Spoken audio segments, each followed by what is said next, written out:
আল্লাহ সুবহানাহু ওয়া তাআলা তিনি কোরআন মাজিদে বলছেন যে কেউ যদি তার রবের প্রতিপালকের সাক্ষাৎ কামনা করে, কেউ যদি চায় যে আমি জান্নাতে পরকালে আল্লাহকে দেখব, তাহলে আল্লাহ দুইটি শর্ত পূরণ করতে বলেছেন। কয়টি? দুইটি। এক, সৎকর্ম। এক নাম্বার শর্ত কি? সৎ আমল। দুই, আল্লাহর ইবাদত করতে গিয়ে তার সাথে অন্য কাউকে শরীক না করা। এই দুইটি যদি পুরা করতে পারেন তাহলে আপনার জান্নাত সুনিশ্চিত, আল্লাহর সাথে সাক্ষাৎ সুনিশ্চিত। এখন সৎকর্ম কাকে বলে? আর মানুষ আল্লাহর ইবাদত করতে গিয়ে তার সাথে কাকে শরীক করছে, এটা কাকে বলে? কোরআন মাজিদে বহু জায়গাতে আল্লাহ বলছেন, যারা ঈমান এনেছে আর আমলে সালেহ করে তাদের জন্য জান্নাত, তাদের জন্য জান্নাতুল ফেরদাউস, তাদের জন্য এমন জান্নাত যেই জান্নাতের তলদেশ থেকে নহর প্রবাহিত হবে। কোরআন মাজিদে এইভাবে বহু জায়গায় আল্লাহ বলেছেন সৎ কর্ম করো, সৎ আমল করো। আল্লাহ কোথাও বলেননি যে বেশি আমল করলে জান্নাত। আল্লাহ বলেছেন সৎ কর্ম করলে জান্নাত। যদি আমলটা বেশি করেন আর সেটা যদি সৎ না হয়, তাহলে আমল পাহাড় পরিমাণ হলেও পরিণাম জাহান্নাম হবে। আর যদি আমল কম হয় আর সেটা যদি সৎ হয়, তাহলে কম হওয়ার পরও যদি সৎ আমলটা আপনার হয়, তার পরিণাম জান্নাত হবে। এখন আমল সৎ, এর জন্য শর্ত তিনটা। যখন তিনটা শর্ত আপনার পূরণ করবেন তখন বুঝবেন যে আমলটা সৎ। আর যদি তিনটা শর্তের একটা যদি ঘাটতি থেকে যায়, তাহলে বুঝবেন যে সে আমল সৎ নয়।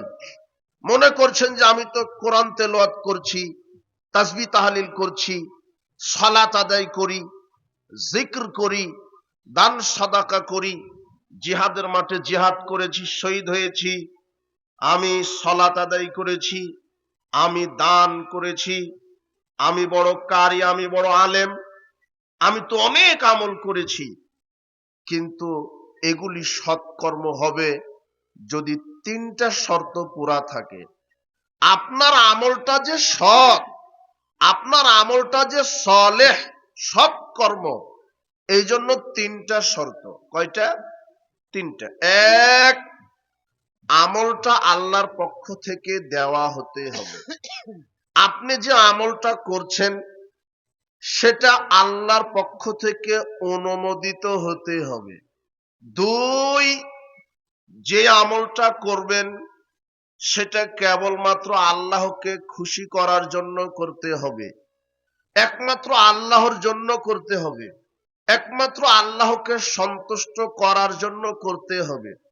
তিন, যে আমলটা করছেন সেটা একজন মানুষের তরিকায় হতে হবে, যেই মানুষের নাম মুহাম্মদ সাল্লাল্লাহু আলাইহি ওয়াসাল্লাম। যদি আপনি আমলটা করলেন কিন্তু রাসূল সাল্লাল্লাহু আলাইহি ওয়াসাল্লামের তরিকায় হলো না, তাহলে ওই আমল আপনাকে জাহান্নামে নিয়ে যাবে। তার একাধিক দলিল আছে। যে আমলটা আপনি করছেন ওই আমলটা যদি আল্লাহর পক্ষ থেকে দেওয়া না হয়, সেই আমল জাহান্নামে নিয়ে যাবে। একাধিক কোরআন হাদিসের দলিল আছে। যে আমলটা আপনি করছেন সেই আমলটা যদি আল্লাহকে সন্তুষ্ট করার জন্য না হয়, তাহলে সে আমল আপনাকে জাহান্নামে নিয়ে যাবে। তার এক, আপনি যে আমলটা করছেন সেটা যদি আল্লাহর পক্ষ থেকে দেওয়া না হয়, তাহলে আপনার আমলটা বাতিল হবে। কিভাবে? আয়েশা রাদিয়াল্লাহু আনহা বলছেন, রাসূল সাল্লাল্লাহু আলাইহি ওয়াসাল্লাম বলেছেন, মান আহদাসা ফিহা, যে ব্যক্তি শরীয়তের মধ্যে কোনো আমল চালু করলো, অফির ওয়ায়াতিন মান আমেলা আমালান, যে ব্যক্তি কোনো আমল করলো, লাইসা আলাইহি আমরুনা, আর সেই আমলটা আমাদের নির্দেশনা নেই, ফাহুয়া রাদ, সে আমলটা হবে প্রত্যাখ্যাত। আপনি যে আমলটা করছেন সে আমলটা যদি কোরআন এবং হাদিসে না থাকে তাহলে সে আমলটা বাতিল হবে। সে আমলটা কি হবে? বাতিল। তাহলে যে আমলটা করছেন সেটা আল্লাহর পক্ষ থেকে দেওয়া হতে হবে, রাসূল করিম সাল্লাল্লাহু আলাইহি সাল্লাম থেকে দেওয়া হতে হবে। এটার ব্যাখ্যা একটু পরে। এরপরে আপনি যে আমলটা করছেন সেটা একমাত্র আল্লাহকে সন্তুষ্ট করার জন্য করতে হবে। কাকে সন্তুষ্ট করার জন্য? যদি আমল যতই ভালো হোক আপনার, আপনি একেবারে হালাল পবিত্র ইনকাম করে ইবাদত করছেন, রাত জেগে ইবাদত করেন, হজ করেন, কোরআন মাজিদ খতম দেন, বক্তৃতা করেন, দান সদকা করেন, সব ঠিক আছে, আমল অনেক সুন্দর আমল করছেন, কিন্তু দ্বিতীয়টা একটা শর্ত আছে আমল কবুলের, একমাত্র আমলটা হতে হবে আল্লাহকে খুশি করার জন্য, আল্লাহকে সন্তুষ্ট করার জন্য। যদি আমলটা মানুষকে দেখাবার জন্য করেন তাহলে সেই আমলটা প্রত্যাখ্যাত হবে, পরিত্যাজ্য হবে, বাতিল হবে। আবু উমামা বাহিলি রাদিয়াল্লাহু আনহু বলেন, রাসূল সাল্লাল্লাহু আলাইহি ওয়াসাল্লাম বলেছেন, ইন্নাল্লাহা, নিশ্চয় আল্লাহ, লা ইয়াকবালু মিনাল আমালে ইল্লা মা কানা লাহু খালিসান ওয়াবতুগিয়া বিহি ওয়াজহু, নিশ্চয় আল্লাহ ওই ব্যক্তির কোন আমল কবুল করেন না যে ব্যক্তি আল্লাহকে খুশি করার জন্য আমল করে না। একমাত্র আপনার আমল কাকে খুশি করার জন্য? আল্লাহকে। যদি মানুষকে দেখাবার জন্য হয়, মানুষকে খুশি করার জন্য যদি হয়, তাহলে ওই আমল আপনাকে জাহান্নামে নিবে। কিভাবে? আবু হুরায়রা রাদিয়াল্লাহু আনহু বলছেন, রাসূল সাল্লাল্লাহু আলাইহি ওয়াসাল্লাম বলেছেন, ইন্না আওলান নাস বিল্লাহি ইগজু আলাইহি ইয়াউমাল কিয়ামা, বিচারের মাঠে জাহান্নাম উদ্বোধন করবেন তিন শ্রেণীর মানুষ দিয়ে। রাসূল সাল্লাল্লাহু আলাইহি ওয়াসাল্লাম বলছেন, আল্লাহ বিচারের মাঠে মানুষকে জাহান্নামে দিবেন, তারা হবে তিন শ্রেণীর। তিন শ্রেণীর মানুষকে দিয়ে প্রথম উদ্বোধন হবে জাহান্নাম। তার এক, রাজুলুন, ওই ব্যক্তি, উস্তুশহিদা, যেই ব্যক্তি শহীদ, শহীদকে দিয়ে জাহান্নাম উদ্বোধন করবেন। ফাউতিয়া বি ফাআরাফা নি'মাতাহু, শহীদকে আল্লাহ তার কাঠগড়াতে ডেকে নিয়ে বলবেন, শহীদ, ফামা আমিলতা ফিহা, তুমি তোমার জীবনে কি আমল করেছো আমাকে শোনাও। তখন শহীদ গর্বের সাথে বলবে, আল্লাহ, কাতালতু ফিক, আমি আপনার জন্য লড়েছি, জিহাদ করেছি, আপনার দ্বীনকে প্রতিষ্ঠার জন্য বাতিলের শিরক কুফরের বিরুদ্ধে লড়েছি, হাত্তা উস্তুশহিদতু, অবশেষে আমি শহীদ হয়ে গেছি। তখন আল্লাহ বলবেন, শহীদ, কাযাবতা, তুমি যে মিথ্যা বললে আমার কাছে, ওয়ালাকিন্নাকা কাতালতা, বরং তুমি শহীদ হয়েছো, লিউকালা ইন্নাকা জাওয়াদুন ইন্নাকা জারিউন, মানুষ যাতে তোমাকে বাহাদুর বলে, মুক্তিযোদ্ধা বলে। তুমি মানুষের কাছে বাহাবা নেওয়ার জন্য শহীদ হয়েছো, আসলে তুমি আমার রাস্তাতেই জিহাদ করেছো, আমার দ্বীনকে উন্নত করার জন্যই জিহাদ করেছো।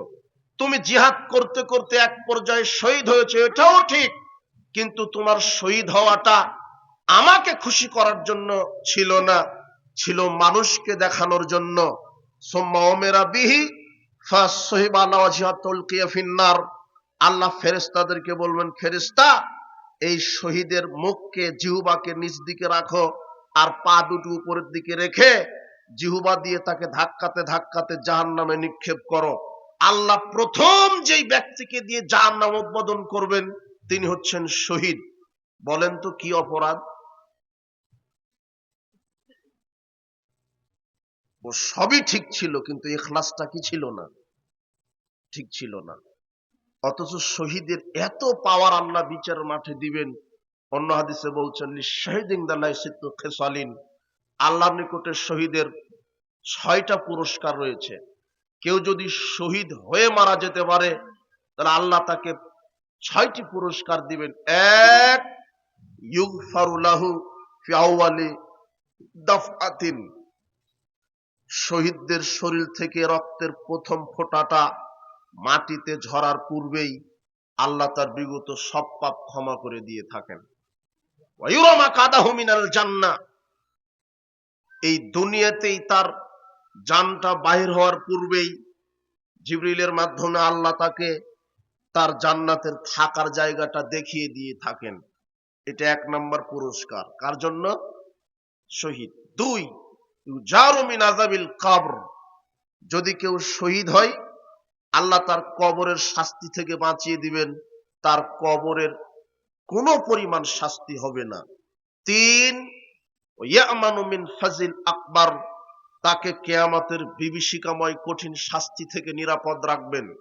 4, ইউযাউ আলা রাসিহি তাজুল ওয়াকারি লিয়াকুতাতি মিনহা খায়রুম মিনাদ দুনিয়া মা ফিহা, শহীদকে আল্লাহ একটা মর্যাদার মুকুট পরিয়ে দিবেন, যাতে থাকবে ইয়াকুত, যাতে থাকবে হীরা মণিমুক্তা। এমন একটা মর্যাদার মুকুট পরিয়ে দিবেন যাতে থাকবে ইয়াকুত মণিমুক্তা, সেটা দুনিয়াতে যা কিছু আছে তার চেয়ে উত্তম হবে। 5, ইউজাউইজু সিনতাইনা সাবঈনা যাওজাতাম মিনাল হুরিল আইন, শহীদকে আল্লাহ জান্নাতি 72 জন সুন্দরী নারীর সাথে বিবাহ দিয়ে দিবেন। 6, ইউশাফাউ ফি সাবঈনা মিন আকরাবাইহি, আল্লাহ বিচার মাঠে শহীদকে বলবেন, শহীদ তোমার নিকট আত্মীয় যারা 70 জন জাহান্নামে চলে গেছে, তুমি তাদেরকে জাহান্নাম থেকে সুপারিশ করে জান্নাতে ঢুকিয়ে দাও। যেই শহীদ 70 জন জাহান্নামীকে জান্নাতে নিয়ে যাওয়ার ক্ষমতা রাখে, ওই একই শহীদকে দিয়েই আল্লাহ জাহান্নাম উদ্বোধন করবেন শুধু একটা ভুলের কারণে। বলেন তো সেটা কি? ইখলাস। ও কাকে খুশি করার জন্য করেনি? জিহাদ, আল্লাহকে। শহীদ তো খুব দামি আমল, কিন্তু তারপরেও জাহান্নামী, ইখলাস ঠিক না থাকার কারণে। ইখলাসটা যদি ঠিক না হয়, আমল যত দামি হোক সেটা সৎকর্ম নয়। কথা বুঝেছেন? তাহলে সৎ, আপনার কর্ম যে সৎ, এটা হতে গেলে এক, আল্লাহর পক্ষ থেকে অনুমোদন লাগবে। যেমন 5 ওয়াক্ত সালাত কার পক্ষ থেকে দেওয়া, তাই আপনি আমল করেন। কিন্তু এই 5 ওয়াক্ত সালাত কবুল হবে তখন যখন এই সালাতকে কাকে সন্তুষ্ট করার জন্য করবেন? আল্লাহকে। তাহলে আমল যে সৎ হবে এই জন্য শর্ত কয়টা? 3টা। মনে নাই মনে হয়? আপনি সুর দিয়ে বক্তব্য শোনা পছন্দ নাকি? এক খেয়ালে এখানে বসেন, দেখেন তো আপনার আমল কবুল হচ্ছে কিনা। বিচার মাঠে মানুষ আমল করেই জাহান্নামে। এই যে শহীদ, এ তো খুব বড় শহীদ, কিন্তু জাহান্নামে গেল কেন? ইখলাস ঠিক নেই।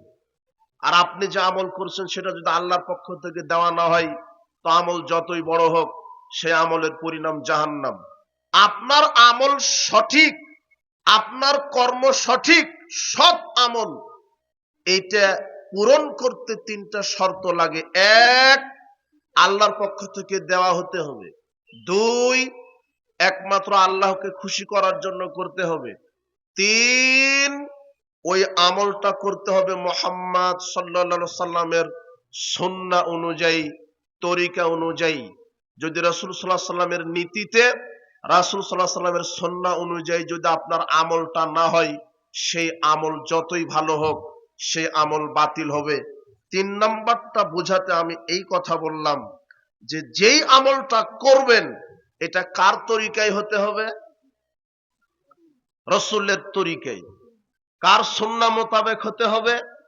রাসূলের সুন্নাহ মোতাবেক।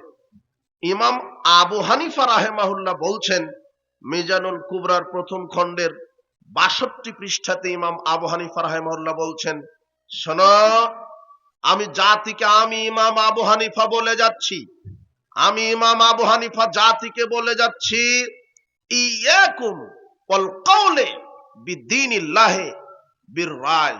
শোনো, দ্বীন ইসলামের কথা বলতে গেলে নিজের মতামতের উপর ভিত্তি করে কথা বলো না, রায়কে প্রাধান্য দিও না, নিজের মতামতকে কোরআন হাদিসের উপরে স্থান দিও না।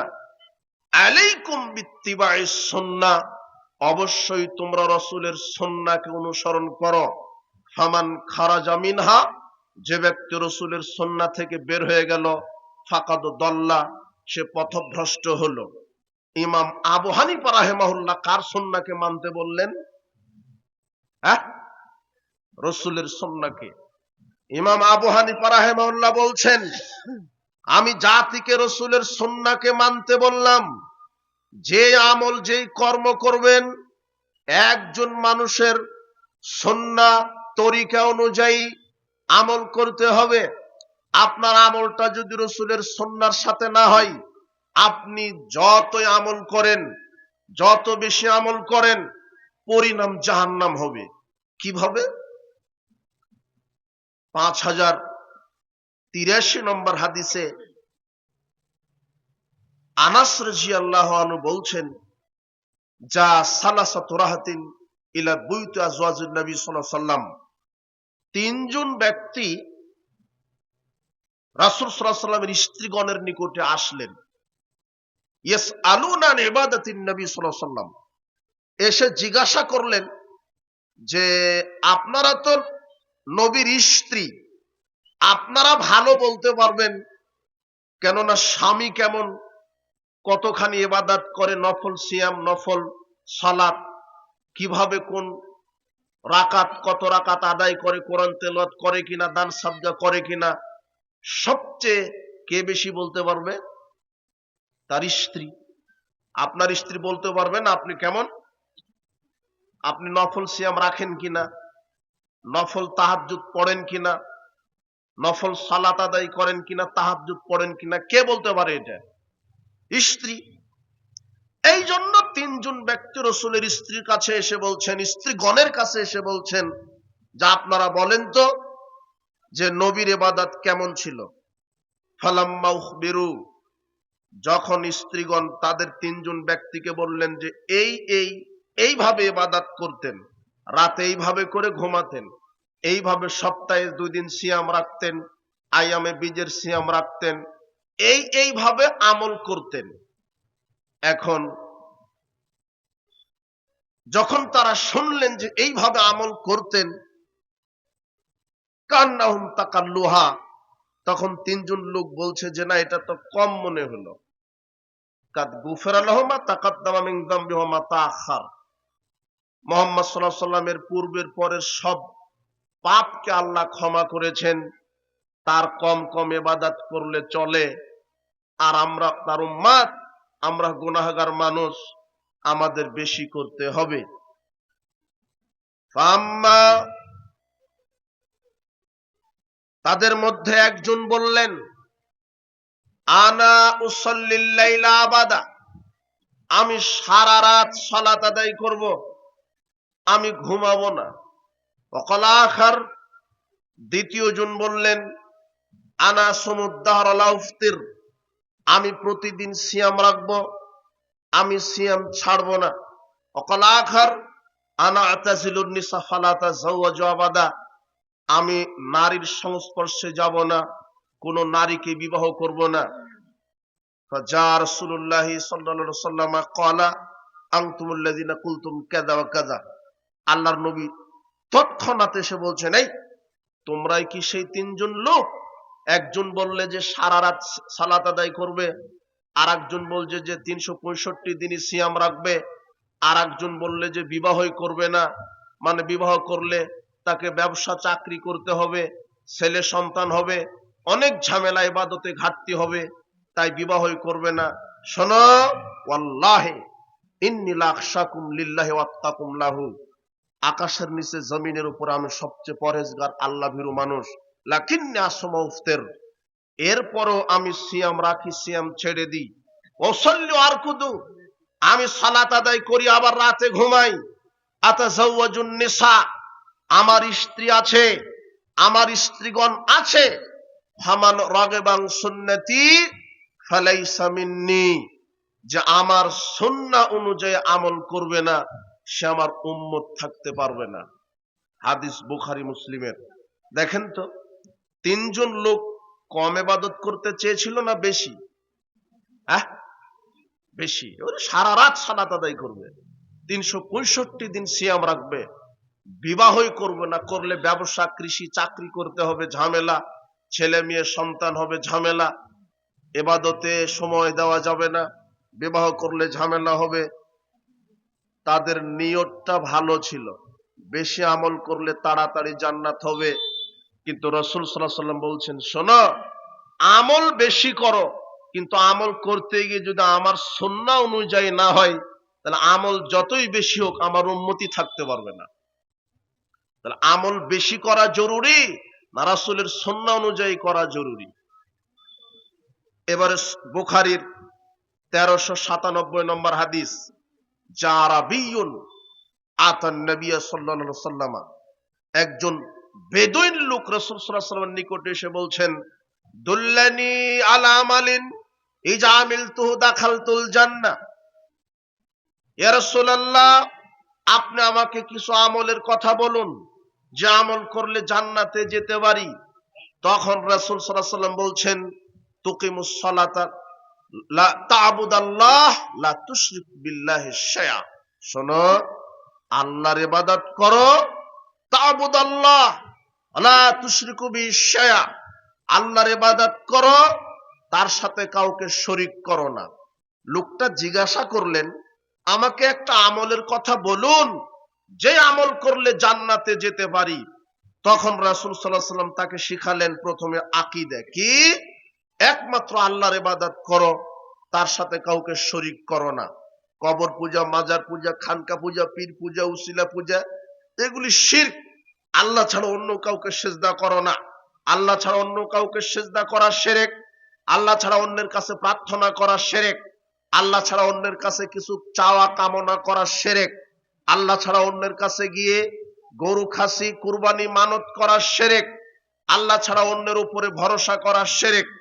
রাসূল সাল্লাল্লাহু আলাইহি ওয়াসাল্লাম ওই ব্যক্তিকে বলছেন, আল্লাহর সাথে শিরক করো না। 1 2 তুকিমুস সালাতাল মাকতুবা, ফরজ 5 ওয়াক্ত সালাত আদায় করো। 3 অতুআদ্দিস যাকাতাল মাফরুজা, যদি সামর্থ্য থাকে সম্পদের যাকাত দাও। 4 আতাসুম রমাদান, রমাদানের ফরজ সিয়াম রাখো। এই 4টা আমল শোনার পরে লোকটা বলছেন, ওয়াল্লাহি ওয়াল্লাযী নাফসি বিয়াদিহি, আল্লাহর কসম করে বলছি ইয়া রাসূলুল্লাহ, লা আযিদু আলা শাইআ ওয়ালা আনকুসু মিন, আমি এর চাইতে কমও করব না বেশিও করব না। যতটুকুন আপনি বললেন আমি শুধু ততটুকুনি করব, এর চেয়ে কমও করব না বেশিও করব না। ফালাম্মা ওয়াল্লাহ, এই কথা বলে লোকটা হেঁটে চলে যাচ্ছে।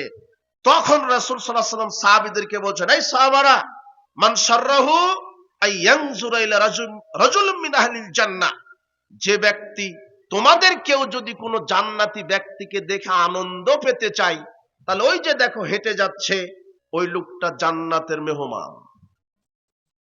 লোকটা আমল করেনি, শুধু রাসূল সাল্লাল্লাহু আলাইহি ওয়াসাল্লাম যেভাবে করতে বলেছেন যতটুকু অতটুকুনি। লোকটা কিন্তু বেশি আমল করতে চায়নি, রাসূল যতটুক দিয়েছে ততটুকুন চেয়েছে। কথা বুঝেননি মনে হয়। লোকটা কি বেশি আমল করতে চাইলো? রাসূল সাল্লাল্লাহু আলাইহি ওয়াসাল্লাম যতটুক দিয়েছে ততটুকুই করতে চেয়েছে। এই জন্য রাসূল সাল্লাল্লাহু আলাইহি ওয়াসাল্লাম যতটুক দিয়েছে ততটুক করাই জান্নাতের আমল। রাসূল সাল্লাল্লাহু আলাইহি ওয়াসাল্লাম যা দেননি তা জান্নাতি আমল নয়। রাসূল সাল্লাল্লাহু আলাইহি ওয়াসাল্লাম যতটুকুন দিয়েছে সেটাই জান্নাতি আমল। আপনি যদি রাত জেগে সারা রাত সালাত আদায় করেন তাহলে সেটা জান্নাত হবে না, কিন্তু 2 রাকাত যদি শুধু 2 রাকাত সুন্নাত সালাত আদায় করেন, যেটা রাসূল দিয়েছেন, সেটাই জান্নাত হবে। কেমন করে? রাসূল সাল্লাল্লাহু আলাইহি ওয়াসাল্লাম জান্নাতে ঢুকে গেলেন, ঢোকার পরে দেখছেন যে তার সামনে দিয়ে কে জানি জুতা পায়ে দিয়ে হাঁটছে। জিবরাইলকে বলছেন, কি ব্যাপার জিবরাইল, আমি যখনই জান্নাতে ঢুকি আমার সামনে কে যেন হাঁটে, কে এই লোকটা, পরিচয় কি? তখন জিবরাইল বলছে, ওটা তো বেলাল। আপনার ওই যে বেলাল হাবশী গোলাম ছিল যে আজান দেয় আর খায়, ওই বেলাল হচ্ছে আপনার সামনে জুতা পায়ে দিয়ে জান্নাতে হাঁটে। রাসূল সাল্লাল্লাহু আলাইহি ওয়াসাল্লাম অবাক হয়ে গেলেন। রাসূল সাল্লাল্লাহু আলাইহি ওয়াসাল্লাম পরের দিনে ফজরের সালাতের পরে বেলালকে ডেকে বলছেন, বেলাল বিমা সাবাক্তানি ইলাল জান্নাহ, আমার আগে জান্নাতে চলে গেলে কি আমল করে? মা দাখালতুল জান্নাতা কাত্ত ইল্লা খাসখাসাতাকা আমামি, যখনই আমি জান্নাতে ঢুকি দেখি তুমি আমার সামনে জুতা পায়ে দিয়ে হাঁটো, কি আমল করেছো? তখন বেলাল বলছে, ইয়া রাসূলুল্লাহ, ওই যে আপনি একটা হাদিস বলেছিলেন, কেউ যদি ওযু করার পরে 2 রাকাত ওযুর সালাত আদায় করে, কেউ যদি আজানের পরে, আজান শোনার পরেই 2 রাকাত নফল সালাত আদায় করে, তাই তো?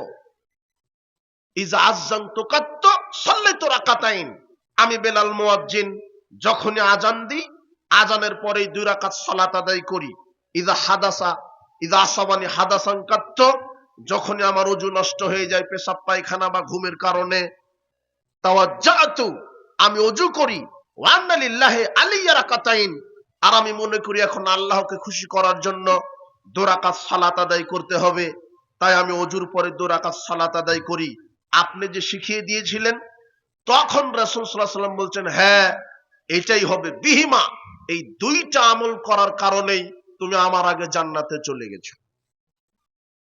এই যে ওযুর পরে 2 রাকাত সালাত আদায়, এটা রাসূল সাল্লাল্লাহু আলাইহি ওয়াসাল্লাম থেকে প্রমাণিত আমল, নফল আমল অল্প, কিন্তু সেটা যদি রাসূলের সুন্নাহ অনুযায়ী হয়, ওই অল্প আমলই জান্নাতে যাওয়ার জন্য যথেষ্ট। আর যদি আপনি সারা রাত না ঘুমিয়ে সালাত আদায় করেন, ওটা যদি রাসূলের দেওয়া না হয়, তাহলে আপনি রাসূলের উম্মতি না। হাদিস বুখারী মুসলিম। এই জন্য বেশি আমল করে জান্নাত, এই কথা কোরআন হাদিসে নেই। অল্প আমলেই জান্নাত হবে যদি শর্ত মোতাবেক হয়। শর্ত কি? আল্লাহর পক্ষ থেকে দেওয়া হতে হবে 1, 2 আল্লাহকে সন্তুষ্ট করার জন্য হতে হবে, 3 যেই আমলটা করবেন সেটা রাসূল সাল্লাল্লাহু আলাইহি ওয়াসাল্লাম থেকে দেওয়া হতে হবে। সমাজে কত ভ্রান্ত আমল আছে যেটা রাসূল সাল্লাল্লাহু আলাইহি ওয়াসাল্লাম থেকে প্রমাণিত নয়। শুধু মানুষের দোহাই দিয়ে, বড় আলেমের দোহাই দিয়ে, সংখ্যা গরিষ্ঠতার দোহাই দিয়ে সমাজে কায়েম রাখা হয়েছে।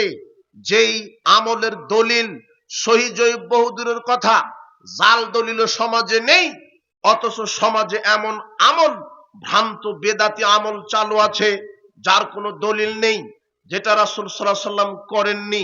এরকম কত আমল নিবেন? আয়েশা রাদিয়াল্লাহু আনহা বলছেন, রাসূল সাল্লাল্লাহু আলাইহি ওয়াসাল্লাম বলেছেন, মান আমিলা আমালান, যে ব্যক্তি কোন আমল করলো, লাইসা আলাইহি আমরুনা, আর ওই আমলের নির্দেশনা যদি আমি মুহাম্মদ সাল্লাল্লাহু আলাইহি ওয়াসাল্লামের পক্ষ থেকে না দেওয়া থাকে, ফাহুয়া রাদ, তাহলে সেটা বাতিল হবে।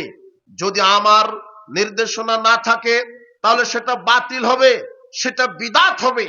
রাসূল সাল্লাল্লাহু আলাইহি ওয়াসাল্লাম বলছেন, শোনো, জাতিকে আমি সাবধান করছি।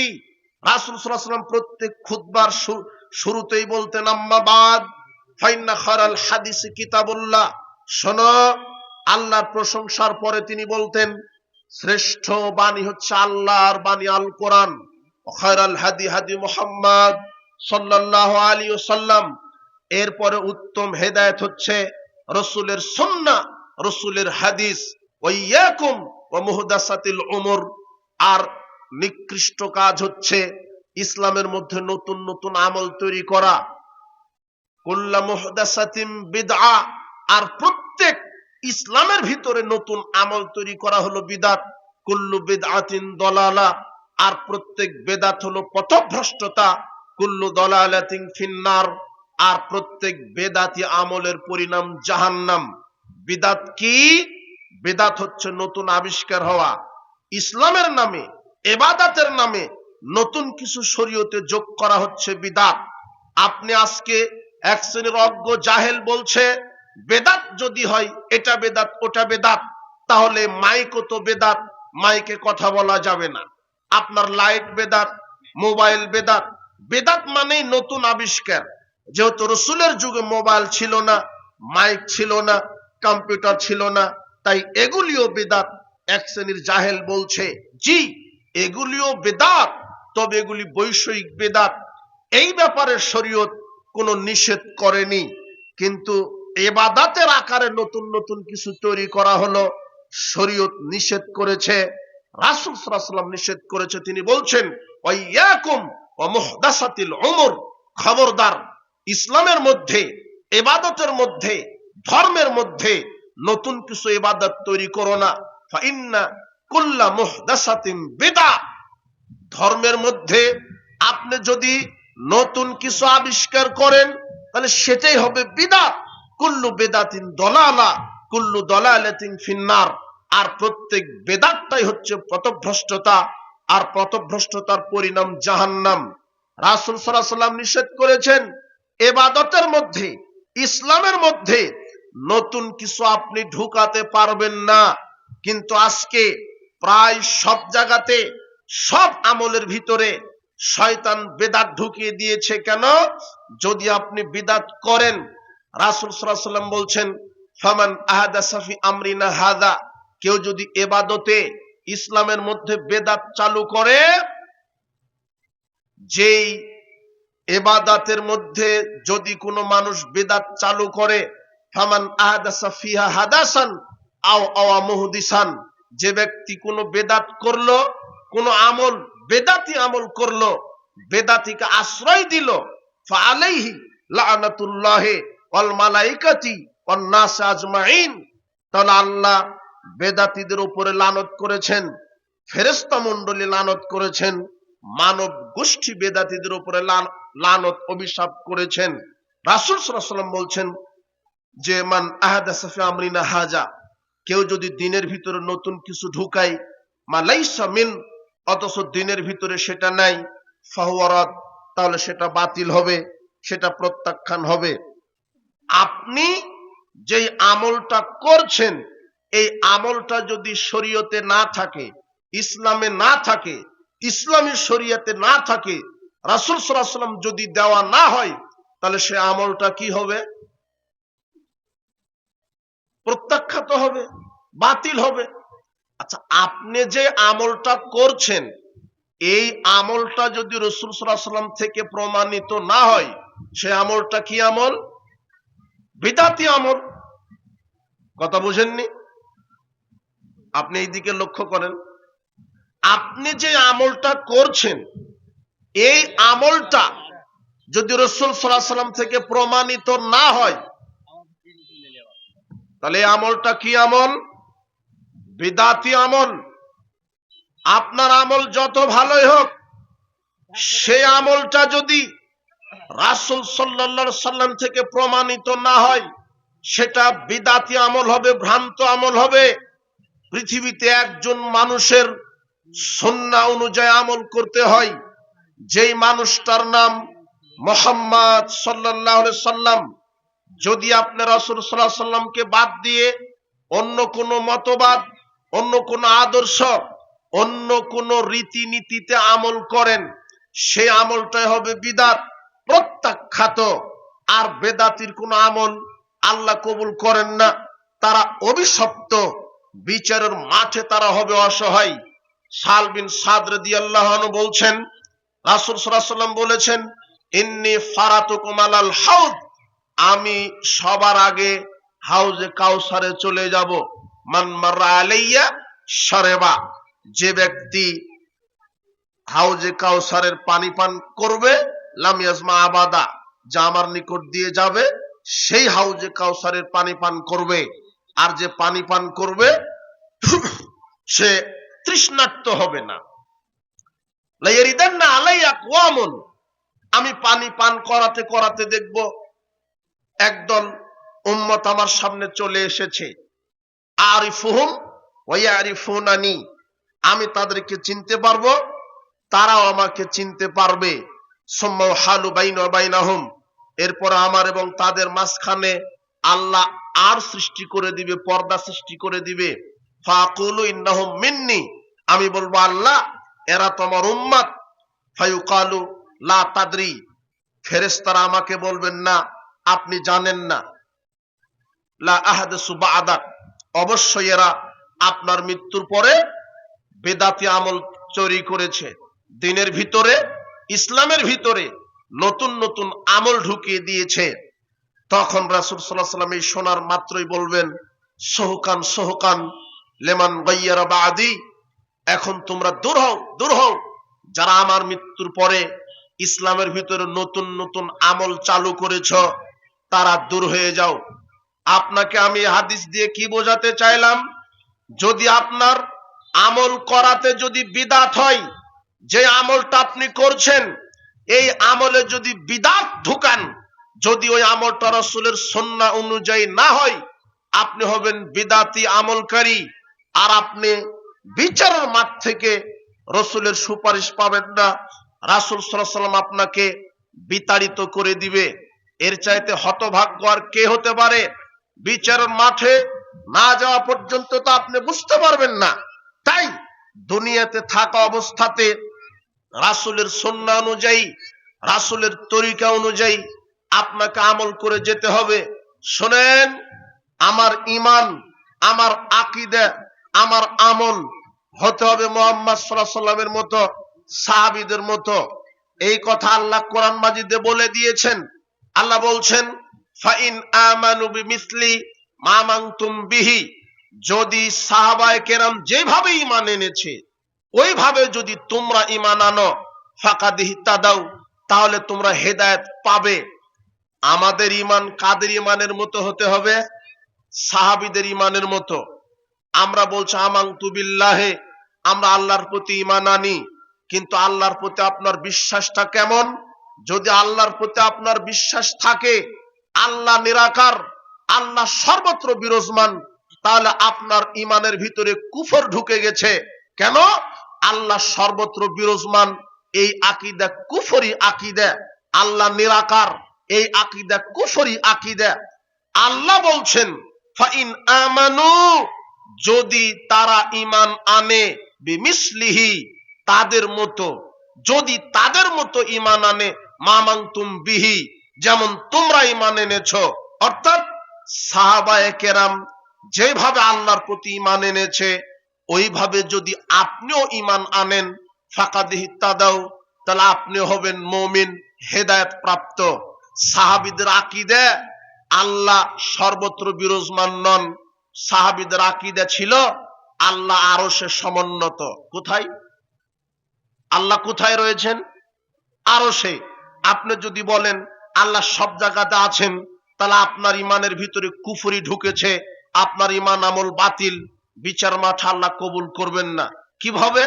সহিহ মুসলিমের 537 নম্বর হাদিস, মুয়াবিয়া বিন হাকাম আস-সুলামি রাদিয়াল্লাহু আনহু বলছেন, আল্লাহর নবী, কানাতলি জারিয়াতুন, আমার একটা দাসী ছিল, তারা গানামান লিকিবালি উহুদি ওয়াল জাওয়ানিয়া, আমার একটা দাসী, 8-10 বছর বয়সের একটা মেয়ে বাচ্চা দাসী আমার ছাগল চড়াতো।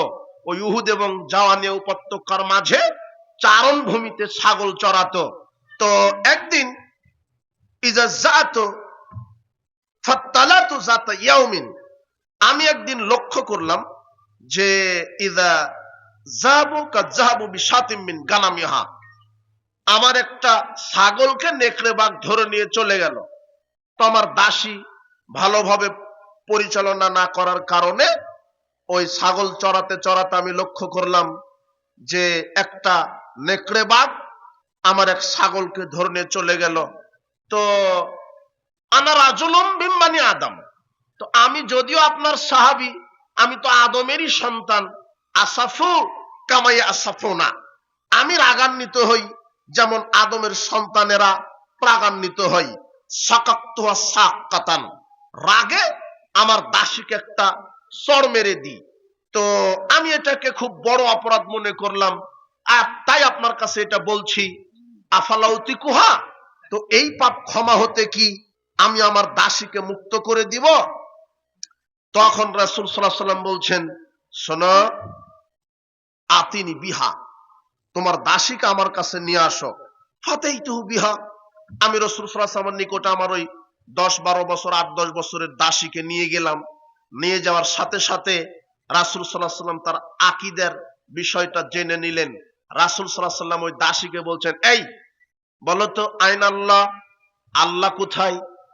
তখন ওই ছাগলের রাখাল বলছে, ফিস সামায়ে, আল্লাহ হলেন আছেন আকাশের উপরে। আল্লাহ কোথায় আছেন? দাসী বললেন না, আল্লাহ সব জায়গাতে। তিনি বললেন ফিস সামাই, আল্লাহ আছেন আকাশের উপরে। এরপরে আল্লাহ নবী বলছেন মান আনা, বলো আমি কে? তখন দাসী বলছেন আনতা রাসূলুল্লাহ, আপনি হলেন আল্লাহর রসুল। তখন রাসূল সাল্লাল্লাহু আলাইহি ওয়াসাল্লাম বলছেন এই ফাইন্না মুমিনা, এ তো মুমিনা নারী, অতিকাহা, একে মুক্ত করে দাও, একে মুক্ত করে দাও। এর আকীদা বিশ্বাসটা ঠিক আছে, আল্লাহ সর্বত্র বিরাজমান নন। আল্লাহ কোথায় সমুন্নত?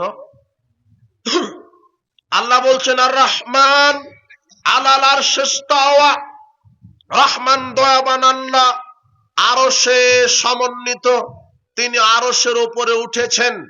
এটা হলো সাহাবীদের আকীদা। আল্লাহ বলছেন যদি তোমাদের ঈমান সাহাবীদের ঈমানের মতো হয় তাহলে তোমরা হেদায়েত প্রাপ্ত। তো সাহাবীদের আকীদা আল্লাহ আরশে সমুন্নত, আর আপনার আকীদা আল্লাহ সর্বত্র বিরাজমান। বলেন আপনার ঈমানের ভিতরে কুফর আছে না নাই? কুফর। আল্লাহ সর্বত্র বিরাজমান, এটা কুফরি আকীদা। ইমাম আবু হানিফা রাহিমাহুল্লাহ এই বক্তব্য দিয়ে গেছেন আল ফিকহুল আকবরের 66-67 পৃষ্ঠায়, ওটা আকারের ব্যাপারে বলে গেছেন। মাজমু ফাতোয়ার 47 নম্বর পৃষ্ঠায় তিনি বলে গেছেন, ইমাম আবু হানিফা বলছেন আম্মান ক্বালা লা আরিফু রব্বি ফিস সামায়ে আম ফিল আরদে। ইমাম আবু হানিফা বলছেন কেউ যদি বলে আল্লাহ আরশে আছেন, আকাশে আছেন, না জমিনে আছেন, আমি জানি না, ফাকাত কাফারা, তাহলে সে কুফরি করলো। কেন? ইয়াকুলুল্লাহ, আল্লাহ নিজেই বলেছেন আন্নাল্লাহ, নিশ্চয় আল্লাহ, রহমান আলাল আরশে ইস্তাওয়া, রহমান প্রতিপালক দয়াবান, আল্লাহ আরশে সমুন্নত। কাজেই কেউ যদি বলে আল্লাহ আরশে, না কোথায়, জমিনে নাকি মাটিতে, এটা যদি বলে যে আমি জানি না আল্লাহ কোথায়, তাহলে সে কুফরি করলো। এই বক্তব্য কার? হ্যাঁ, ইমাম আবু হানিফা। ইমাম আবু হানিফা বলছেন যদি কেউ বলে আমি জানি না আল্লাহ কোথায়, তাহলে সে কুফরি করলো। জি, আমি শেষ করে দিব। তো আমি শেষ করে দিলে এই যে 12টা বাজবে, শেষ করে দিব। মেহমান, আমরা মেহমান একসাথে যাব, ঠিক আছে? আপনি বুঝতে পারবেন না বিষয়টা। ইমাম আবু হানিফা এই কথাই বলছেন। ইমাম আবু হানিফা কি বলছেন যে যদি কেউ বলে যে আল্লাহ কোথায় আছেন, আরশে না কোথায় আমি জানি না, তাহলে সে কুফরি করবে। কেননা আল্লাহ তো নিজেই স্পষ্ট করে দিয়েছেন আল্লাহ কোথায় আছেন। তাহলে ইমাম আবু হানিফার আকীদা আল্লাহ সব জায়গাতে না আরশে? কথা বুঝেননি মনে হয়। এরপর আল্লাহর আকার, আল্লাহর আকার না নিরাকার? আল্লাহ কোরআন মাজিদে বলছেন সূরা সাদের ৭৮ নম্বর আয়াতে, কি বলছেন? ইয়া ইবলিস মা মানাকা আন তাসজুদা লিমা খালাকতু বিয়াদাইয়া, হে ইবলিস তুমি আদমকে কেন সেজদা দিলে না? তোমাকে কিসে বাধা দিল যে আদমকে আমি আমার 2 হাতে তৈরি করলাম? আল্লাহ কয় হাতে আদমকে তৈরি করেছেন? 2 হাতে। কয় হাতে? 2 হাতে। এরপরে সূরা হুদের 37 আয়াতে বলছেন ওয়াসনাইল ফুলকা বিআয়ুনিনা, হে নূহ তুমি আমার চোখের সামনে নৌকা তৈরি করো। কিসের সামনে? তাহলে আল্লাহর কি আছে? চোখ আছে। সূরা কলমের 42-43 আয়াতে বলছেন ইয়াউমা ইয়াকশাফান সাকিউ, বিচার মাঠে আল্লাহ পায়ের নলা প্রকাশ করবেন। আল্লাহর কি আছে? পায়ের নলা। এরপরে বুখারীর হাদিসে আল্লাহর নবী বলছেন ফাম্মান নার ফালাতামতালিউ, জাহান্নাম পূর্ণ হবে না হাত্তা ইজাল্লাহু রিজলাহু, যতক্ষণ না আল্লাহ তার পা ঢুকিয়ে দিবেন। আল্লাহর কি আছে? তাহলে কোরআন হাদিসে সব জায়গাতে বলছেন আল্লাহর হাত, আল্লাহর পা, আল্লাহর চক্ষু, আল্লাহর নফস। তো সে আল্লাহ নিরাকার না আকার? কথা বুঝেননি মনে হয়। তাহলে হুজুর আপনাকে ভুল ব্যাখ্যা দিচ্ছে, ওই হুজুর দিয়ে ধর্ম চলবে না। ইমাম আবু হানিফা রাহিমাহুল্লাহ এইবারে বলছেন আল ফিকুল আকবরের 66-67 পৃষ্ঠাতে ওয়ালাহু ইয়াদুন ওয়া ওয়াজহুন ওয়া নাফসুন কামা যাকারাল্লাহু তাআলা ফিল কোরআন। ইমাম আবু হানিফা নিজে বলছেন শোনো, আল্লাহর হাত আছে, আল্লাহর নফস আছে, আল্লাহর চেহারা আছে, যেমন তিনি কোরআনে উল্লেখ করেছেন। তো ইমাম আবু হানিফার আকীদা আল্লাহর আকার না নিরাকার? হ্যাঁ, চার ইমামের আকীদা আহলে সুন্নাহ ওয়াল জামাতের আকীদা। চার ইমামই ছিলেন আহলুল হাদিস। চার ইমামই বলেছেন, ইমাম আবু হানিফা রাহিমাহুল্লাহ বলেছেন কোরআন সুন্নাহ মেনে চলতে। যেটা প্রথমেই বলা হয়েছে, তিনি বলছেন, শোনো, দ্বীনের ব্যাপারে কোনো কথা বলতে তোমরা নিজের মতো করে কথা বলো না, অবশ্যই রাসূলের সুন্নাহকে অনুসরণ করো। ইমাম আহমদ বিন হাম্বল বলছে, খুজিল আহকামা মিন হাইসু আখাযু মিনাল কিতাবি ওয়াস সুন্নাহ। ইমাম আহমদ বিন হাম্বল বলছে, একমাত্র তোমরা আঁকড়ে ধরে থাকবে কোরআন এবং সুন্নাহ। ইমাম শাফি বলছেন, আমার কথা যদি হাদিসের উল্টা চলে যায়, হাদিস অনুযায়ী আমল করো। ইমাম মালিক বলছেন, আমি মানুষ মাত্র, ভুল করি, সঠিকও করি, আমার কথা যদি হাদিসের বরখেলাপ দেখো, কোরআন হাদিসের উল্টা হয়ে যায়, তাহলে আমার কথাকে দেওয়ালে ছুঁড়ে মারো। আর আমার কথা যদি কোরআন সুন্নাহ থেকে মিলে যায়, তাহলে তোমরা কোরআন সুন্নাহ অনুযায়ী আমল করো।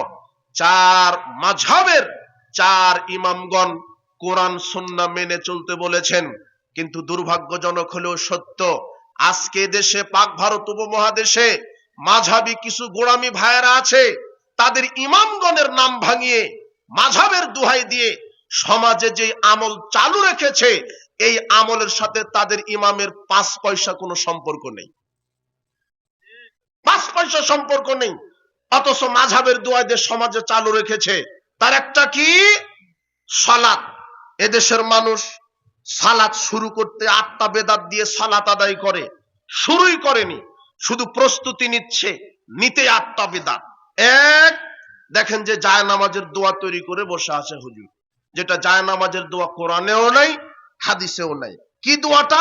বলছে, ইন্নী ওয়াজ্জাহতু ওয়াজহি লিল্লাযী ফাতারাস সামাওয়াতি ওয়াল আরদি হানিফা ওয়া মা আনা মিনাল মুশরিকিন। এটা নাকি জায়নামাজের দোয়া। জি না, কোরআন হাদিসে কোথাও জায়নামাজের দোয়া বলে এই দোয়া নেই। তবে এটা কোরআন মাজিদের আয়াত, কিন্তু এটা যে জায়নামাজের দোয়া, এই দলিলটা দিতে গেলে তো রাসূল থেকে দলিল দিতে হবে। কথা বুঝেননি মনে হয়। তাহলে হুজুরকে বলেন যে আপনি যে এটা জায়নামাজের দোয়া বলে সমাজে চালিয়ে দিলেন, মুহাম্মদ সাল্লাল্লাহু আলাইহি ওয়াসাল্লাম এটা কোথায় বলতে বলেছেন? তাহলে ওটা যেটা রাসূল সাল্লাল্লাহু আলাইহি ওয়াসাল্লাম দেননি সেটা বিদআত। এরপরে মুখের নিয়ত বলছে, নাওয়াইতু আনুসাল্লি লিল্লাহি তাআলা ফিজ যুহরি আরবা রাকা ফিল আসরি আরবা রাকা, যে আমি আল্লাহর জন্য জোহরের 4 রাকাত সালাতের নিয়ত করলাম। এই যে আরবিতে নিয়ত বানিয়েছে, আকাশের নিচে জমিনের উপরে কোন হাদিসের কিতাব একটা জাল হাদিসও নেই আরবিতে লেখা, তবুও সমাজে চালু আছে। কথা বুঝেননি মনে হয়। এই যে মুখে যে আরবিতে নিয়ত বলল, আগামীকাল আপনার লালমনিরহাটের সবচেয়ে বড় যে আলেম, সকালে তাকে ধরবেন, মাওলানা সাহেব, আপনি যে, আমরা বাপ দাদা থেকে শুনে আসছি এই যে মুখে আরবিতে নিয়ত বলতে হয়, এই নিয়তটা হাদিসের কোন পাতাতে লেখা আছে? সহিহ জয়ীফ নয়, একটা জাল হাদিস দেখতে চাবেন, শুধু আরবিতে লেখা থাকলেই হবে। বুঝেননি মনে হয়। এরপর আরেকটা বেদাত কি? ইমাম সাহেব আলাদা বেদাত তৈরি করে বলছেন, আনা ইমাম হাদারা ওমা ইয়াহদুরুন। এটাও নেই। 4 নম্বর বেদাত কি? 22 হাতের পাগড়ি পেঁচা শুরু করেছে একামত দেওয়ার সময়তে। হুজুর বলছে যে পাগড়ি পরে সালাত পাগড়িবিহীন 70 রাকাতের সালাতের সমান। হাদিসটা জাল, একেবারেই বানোয়াট। পাগড়ির কোনো ওইভাবে ফজিলত নেই, টুপি পাগড়ির ফজিলত নেই। খালি মাথাতে সালাত আদায় করলে যত নেকি হবে, পাগড়ি পরে সালাত আদায় করলে তত নেকি হবে। তবে পাগড়ি টুপি ইসলামী লেবাস, এটা সৌন্দর্য। খুজু জিনাতাকুম ইনদা কুল্লি মাসাজিদ। আল্লাহ বলছেন প্রত্যেক সালাতে তোমরা সুন্দর পোশাক পরো। সাহাবীগণ নবী করিম সাল্লাল্লাহু আলাইহি ওয়াসাল্লাম পাগড়ি পরে সালাত আদায় করেছেন, তাই করবেন। কিন্তু একামত দেওয়ার শুরু থেকে শেষ পর্যন্ত 22 হাতের পাগড়ি পেঁচতে হবে, এরকম হাদিস পৃথিবীতে নেই। 5 নম্বর বেদাত কি? আশহাদু আন্না মুহাম্মাদুর রাসূলুল্লাহ। এর জবাবে বলছে সাল্লাল্লাহু আলাইহি ওয়াসাল্লাম, জি না, আল্লাহর নবী বলছেন ফাকুলু মিসলা মা ইয়াকুলু মুয়াজ্জিন, মুয়াজ্জিন যা বলে অনুরূপ বলো। আশহাদু আন্না মুহাম্মাদুর রাসূলুল্লাহ, তাহলে আপনাকে বলতে হবে আশহাদু আন্না মুহাম্মাদুর রাসূলুল্লাহ। আজান একামতের বাইরে যদি শুনেন নবীর নাম, তখন দরুদ। বুঝেননি মনে হয়। আজান একামতের বাইরে যখন নবীর নাম শুনবেন তখন কি? তখন দরুদ। কিন্তু আজান একামতে যা মুয়াজ্জিন বলছে আপনাকেও কি বলতে হবে? তবে হাইয়া আলাস সালাহ হাইয়া আলাল ফালাহ ব্যতীত ওই জায়গাতে আল্লাহর নবী বলছেন লা হাওলা ওয়ালা কুওয়াতা ইল্লা বিল্লাহ বলো। আসসালাতু খায়রুম মিনান নাওম, এর জবাবে আসসালাতু খায়রুম মিনান নাওম, এটাই বলতে হবে। একামত দেওয়ার সময় যখন বলছে কদ কামাতিস সালাহ, কদ কামাতিস সালাহ, আকামাল্লাহু আদামাহু, এটা বলাও বেদাত। কেন? রাসূল সাল্লাল্লাহু আলাইহি ওয়াসাল্লাম বলেননি। 7 নম্বর বেদাত কি? আশহাদু আন্না মুহাম্মদ রাসূলুল্লাহ, এটা যখন বলছে তখন দেখবেন দুই বৃদ্ধাঙ্গুলিতে চুমা দিয়ে চোখ মাসা করছে, এটা হলো বেদাত। কেন? রাসূল সাল্লাল্লাহু আলাইহি ওয়াসাল্লাম করেননি। 8 নম্বর বেদাত কি? 8 নম্বর বেদাত হচ্ছে মুয়াজ্জিন সাহেবই বলছেন উঠেন কাতার সোজা করেন, জি না, এই দায়িত্ব ইমামের। কার? ইমামের। মুয়াজ্জিনের দায়িত্ব ইকামত দিবে, আল্লাহু আকবার, আল্লাহু আকবার, আশহাদু আল্লা ইলাহা ইল্লাল্লাহ ওয়া আশহাদু আন্না মুহাম্মাদুর রাসূলুল্লাহ, হাইয়া আলাস সালাহ, হাইয়া আলাল ফালাহ, কদ কামাতিস সালাহ, কদ কামাতিস সালাহ, আল্লাহু আকবার, আল্লাহু আকবার, লা ইলাহা ইল্লাল্লাহ। মুয়াজ্জিন সাহেব ইকামত দিবে, আর মসজিদের চতুর্দিকে যারা আছে তখন ছোটাছুটি করে কাতারে দাঁড়িয়ে যাবে। ইকামত শেষ। বুখারীর 725 নম্বর হাদিস, আনাস রাদিয়াল্লাহু আনহু বলছেন সুম্মা আকবালা আলাইনা বিওয়াজহিহি, ইকামত শেষ হওয়ার সাথে সাথে উকিমাতিস সালাহ, যখন ইকামত মুয়াজ্জিন দিয়ে দেয় তখন রাসূল সাল্লাল্লাহু আলাইহি ওয়াসাল্লাম মুসল্লির দিকে মুখ ঘুরিয়ে বলেন আকিমুস সুফুফা, এই মুসল্লিরা কাতার সোজা করো, ওয়াতারাসসু, প্রাচীরের মতো দাঁড়াও, কাঁধে কাঁধ, পায়ে পা, টাকনুর সাথে টাকনু মিলে দাঁড়াও। ফাইন্নি আরাকুম মিন ওরাই যাহরি, আমি সামনে থেকে যেভাবে দেখতে পাই তোমাদেরকে পিছন থেকে ওইভাবে দেখতে পাই। তারাসসু, প্রাচীরের মতো দাঁড়াও। শুনেন, এটা হলো বুখারীর 725 নম্বর হাদিস।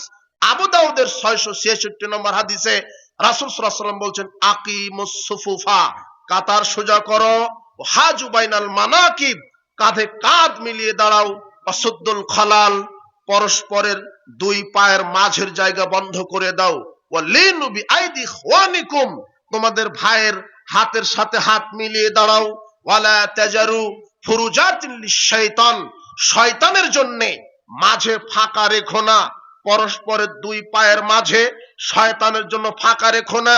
মান ওয়াসালা সাফফান ওয়াসালাহুল্লাহ ওয়া মান কাতা সাফফান কাতাহুল্লাহ, যে ব্যক্তি পায়ের সাথে পা মিলিয়ে দাঁড়ায় আল্লাহ তাকে কাছে টেনে নেবেন। ওমান কাতা সাফফান কাতাহুল্লাহ, আর আল্লাহ যে কাতারে ফাঁকা রেখে দাঁড়ায় আল্লাহ তাকে বিচার মাঠে আল্লাহর নিকট থেকে পৃথক করে দিবেন। আবু দাউদের 666 নম্বর হাদিস এটা। এর পরের হাদিস 667 নম্বর হাদিস, তিনি বলছেন শোনো হে আমার জাতি, রুসসু সুফুফাকুম, তোমরা কাতারে মিলে দাঁড়াও, অকরিবু বাইনাহা, কেউ যদি ফাঁক করে দাঁড়ায় তাকে কাছে টেনে নাও, হাজুবিল আনা, ঘাড়ে ঘাড় লাগিয়ে দাও, ওয়াল্লাযী নাফসু বিয়াদিহি, আল্লাহর কসম করে বলছি, ইন্নী লারা শাইতান, আমি শয়তানকে দেখতে পাই, ইয়াদখুলু মিন খালালিস সাফ কান্নাল হাদাব, তোমরা যখন ওই যে দুই পায়ের পরস্পরের দুই পায়ের মাঝে ফাঁকা রেখে দাঁড়াও, আমি মুহাম্মদ সাল্লাল্লাহু আলাইহি ওয়াসাল্লাম ওখানে শয়তানকে ছাগলের বাচ্চার মতো বসে থাকতে দেখি। ফাঁকা জায়গাতে কে থাকে? আপনার এদেশের 1900 950 মসজিদ, 990টা মসজিদে 5 ওয়াক্ত সালাত জামাতে আদায় হয়। আপনি দেখবেন 4 আঙ্গুল আধা হাত ফাঁকা রেখে জামাতে দাঁড়িয়েছে। যারা মাযহাবের দোহাই দিয়ে 4 আঙ্গুল ফাঁকা রেখে দাঁড়িয়েছে, অথচ এটা তাদের ইমামগণ থেকে কোনো দলিল নেই, কোথাও নেই, একটা জাল দলিলও নেই। আপনি প্রত্যেকটা মসজিদ তদন্ত করেন, প্রায় দেখবেন যে 4 আঙ্গুল আধা হাত ফাঁকা রেখে দাঁড়িয়ে আছে, অথচ মুহাম্মদ সাল্লাল্লাহু আলাইহি ওয়াসাল্লাম বলছেন ফাঁকা কি করে কাতারে দাঁড়াতে হবে, বন্ধ করে দাঁড়াতে হবে। আপনার মসজিদের হুজুর, এই হুজুর এত বদের বদ, রাসূলের সুন্নাহকে সমাজ থেকে উৎখাত করে বেদাতকে প্রতিষ্ঠা করার জন্য যুক্তি আবিষ্কার করেছে। কি বলছে? যে পায়ের সাথে পা মিলিয়ে দাঁড়ালে মুসল্লিকে অপমান করা হবে। কোথায় মুচির পাতা মন্ত্রীর পায়ের সাথে লেগে যাবে, কোথায় ছাত্রর পাতা শিক্ষকের পায়ের সাথে লেগে যাবে। আশ্চর্য কথা বেটা, ওখানে আল্লাহর সামনে দাঁড়িয়েছেন, ওখানে আল্লাহর সামনে মুচি আর মেথরের কোনো পরিচয় নাই। মুচিও আল্লাহর চাকর, মন্ত্রীও আল্লাহর চাকর। ওখানে বাপ বেটা শিক্ষক ছাত্রের পরিচয় নেই। পৃথিবীর ইতিহাসে শ্রেষ্ঠ সন্তান হচ্ছে সাহাবায়ে কেরাম। সারা পৃথিবীর সব মানুষের ইমান এক দাড়ি পাল্লাতে, আর আবু বকর সিদ্দিক রাদিয়াল্লাহু আনহুর ইমান এক দাড়ি পাল্লাতে রাখলে আবু বকর সিদ্দিকের ইমানের পাল্লা ভারী হবে। সারা পৃথিবীর মানুষের ইমানের দাম নেই আবু বকরের কাছে। তারা যদি পায়ের সাথে পা মিলিয়ে দাঁড়িয়ে সালাত আদায় করতে পারে, আপনি কত বড় কাঠমোল্লা হয়েছেন যে আপনি যুক্তি দিয়ে হাদিসকে ডিলিট করে দিতে যাচ্ছেন? আশ্চর্য কথা। আরে অপমান করা হয় না? মুজামুল কাবির, তাবারানী মুজামুল আওসাত 5797 নম্বর হাদিস, আল্লাহর নবী বলেছেন, মান সাদ্দা ফুরজাতান ফিস সাফ, যে ব্যক্তি জামাতে কাতারে দাঁড়ানোর সময় পরস্পরের দুই পায়ের মাঝের ফাঁকা জায়গা বন্ধ করে দাঁড়াবে, রাফাহুল্লাহু বিহা দারাজাতান, আল্লাহ তাদের মর্যাদা বৃদ্ধি করে দিবেন। ওয়া বানা লাহু বাইতান ফিল জান্নাহ, জান্নাতে একটা ঘর নির্মাণ করে দিবেন। এই জন্য কত ফজিলতপূর্ণ আমল, রাসূলের সুন্নাহ অনুযায়ী সালাত। আপনি সালাতে দাঁড়াবেন, তাকবীর তাহরিমা দিবেন হাত বুকের উপরে, এরপরে সূরা ফাতিহা পাঠ করবেন। রাসূল সাল্লাল্লাহু আলাইহি ওয়াসাল্লাম বলছেন, লা সালাতা লিমান লাম ইয়াকরা বিফাতিহাতিল কিতাব, ওই ব্যক্তির সালাত হয় না, ও একাকী হোক, ও মুসল্লি হোক, মুক্তাদি হোক, ইমাম হোক, জামাতে হোক, একাকী হোক, নারী হোক, পুরুষ হোক, তাহাজ্জুদ হোক, তারাবি হোক, জানাজা হোক, ফরজ হোক, নফল হোক, যার নাম সালাত, সে যদি ওই সালাতে সূরা ফাতিহা না পড়ে, আল্লাহর নবী বলেছেন তার সালাত হবে না। এটা আল্লাহর নবীর ঘোষণা। আপনি মাযহাবের দোহাই দিয়ে, বড় ইমামের দোহাই দিয়ে, সংখ্যাগরিষ্ঠতার দোহাই দিয়ে, আপনি যুক্তি তর্কের দোহাই দিয়ে আপনি বলছেন যে ইমামের পড়লেই হবে, মুক্তাদির পড়তে হবে না।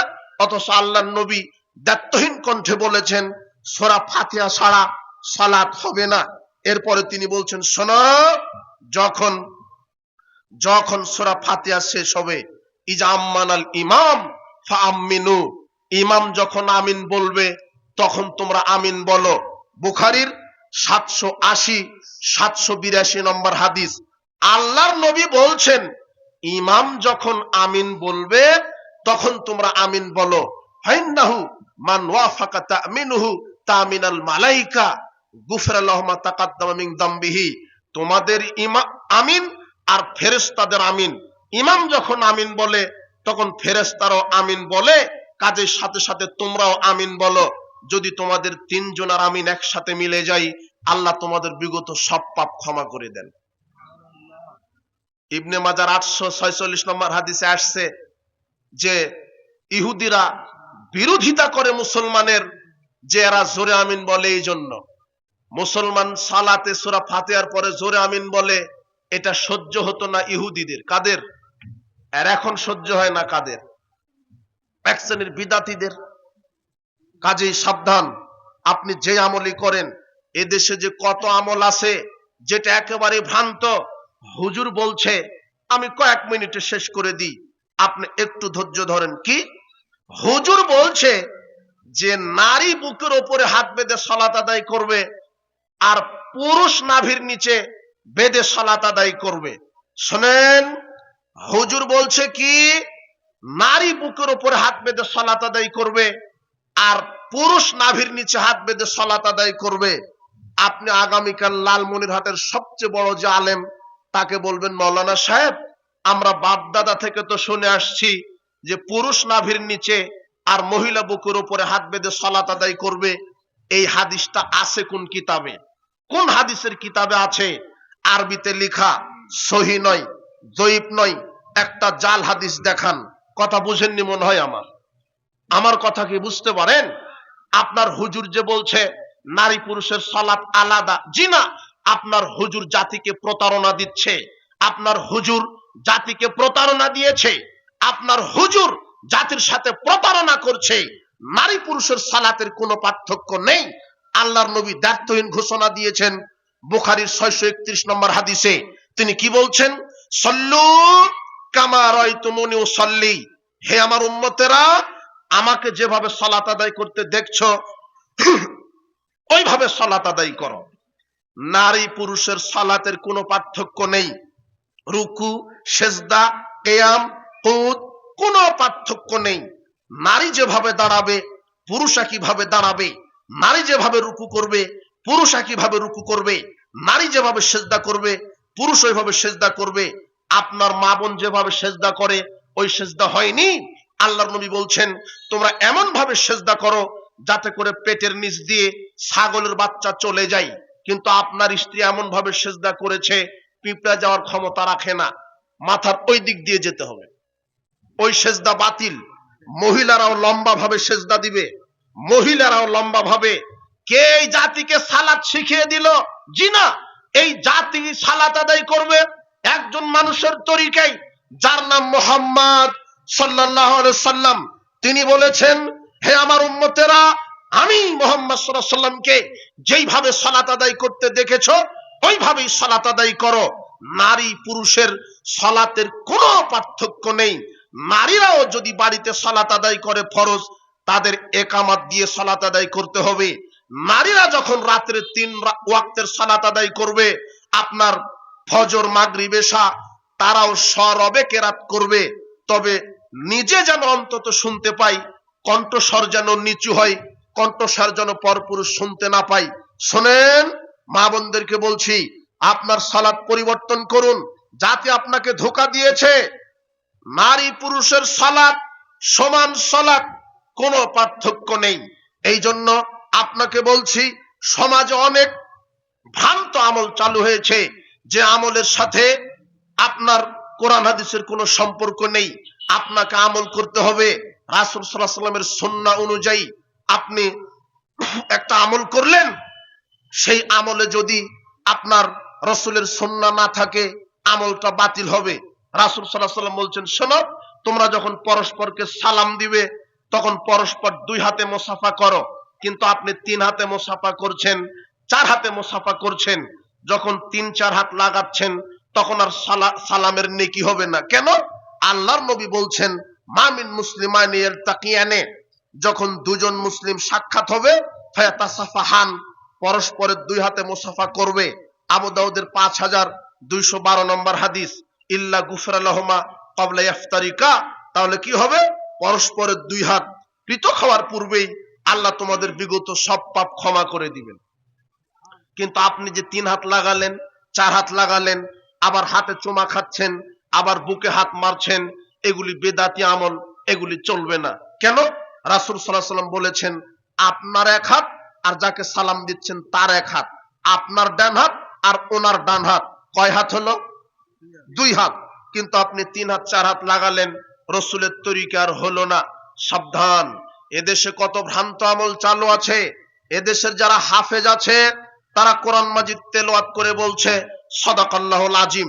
আগামীকাল আবার সকালে উঠে এই লালমনিরহাটের সবচেয়ে বড় যে মাওলানা সাহেব, তাকে জিজ্ঞাসা করবেন, মাওলানা সাহেব, আমরা যে বাপ দাদা থেকে শুনে আসছি কোরআন তেলাওয়াত শেষে সাদাকাল্লাহুল আজিম বলে, তো এই হাদিসটা পৃথিবীর কোন কিতাবে লেখা আছে?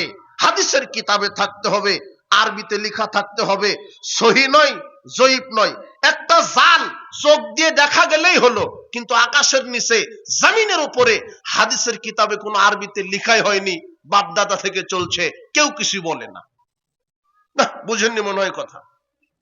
কিভাবে বুঝবেন? ভ্রান্ত আমল। এখন আপনি বলবেন তাহলে কি করতে হবে?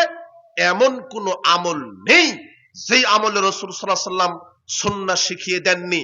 আপনি বলবেন যে আমি কোরআন তেলাওয়াত শেষ করে সাদাকাল্লাহুল আজিম বলবো না, এটা রাসূল বলেনি তাই বলবো না। তাহলে কি বলতে হবে? তখন আমি রাসূল সাল্লাল্লাহু আলাইহি ওয়াসাল্লাম থেকে সুন্নতি আমল আপনাকে দিতে পারবো। কি? সুনানুল কুবরা 10140 নম্বর হাদিস, আয়েশা রাদিয়াল্লাহু আনহা বলছেন, রাসূল সাল্লাল্লাহু আলাইহি ওয়াসাল্লাম কোরআন তেলাওয়াত শেষ করতেন এই দোয়া বলে। দোয়াটা কি? সুবহানাকা আল্লাহুম্মা বিহামদিকা আশহাদু আল্লা ইলাহা ইল্লা আনতা আস্তাগফিরুকা ওয়া আতুবু ইলাইক। পাওয়া গেল না? এই যে, অথচ জাতি এই দোয়া জানে কিনা সন্দেহ আছে, জানলেও বলবেন না। কেন? বাপ দাদা থেকে চালু আছে। জি না, বাপ দাদার দোয়া দিয়ে ধর্ম চলে না। ধর্ম একজন মানুষের নীতিতে চলে, যার নাম মুহাম্মদ সাল্লাল্লাহু আলাইহি সাল্লাম। এভাবে জাতির ভিতরে কত ভ্রান্ত আমল চালু আছে। আজান শেষ করে বলছে আদ-দারাজাতার রাফিয়ে ওয়ারযুকনা শাফাআতু ইয়াউমাল কিয়ামা ইন্নাকা লা তুখলিফুল মিয়াদ। তিনটাই বাতিল। কেন? 614 নম্বর হাদিসে রাসূল সাল্লাল্লাহু আলাইহি সাল্লাম শুধু এতটুকুন শিখিয়ে দিয়েছেন, আজান শেষে দোয়া বলবে কি? আল্লাহুম্মা রাব্বা হাদিদ দাওয়াতিত তাম্মা ওয়াস সালাতিল কায়েমা আতি মুহাম্মাদিন ওয়াসিলাতাল ফাদিলা ওয়া বা'আথহু মাকামান মাহমুদান আল্লাযী ওয়া'আদতা।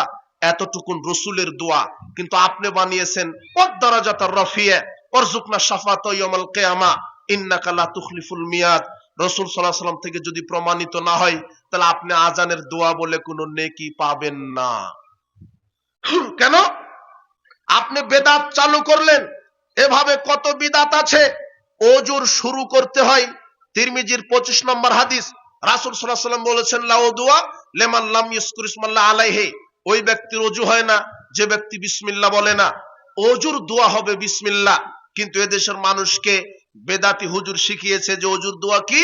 বিসমিল্লাহির রহমানির রহিম, আল ইসলামু হাক্কুন ওয়াল কুফরু বাতিলুন, আল ঈমানু নূরুন ওয়াল কুফরু যুলমাতুন।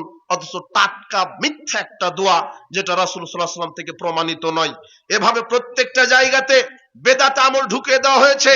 আপনি দেখবেন জুমার দিনে যখন আপনি একটু পরে গেছেন, আপনার খতিব, ও এত বড় খতিব, ওর ডিগ্রি কত বড়, ও এত বড় খতিব, ও যখন বক্তব্য দেওয়া শুরু করেছে, তখন দেখবেন যে উপরে বাম সাইডে লাল বাতি জ্বালিয়ে রেখেছে। কেন? আপনাকে আর সুন্নাত পড়তে দিবে না।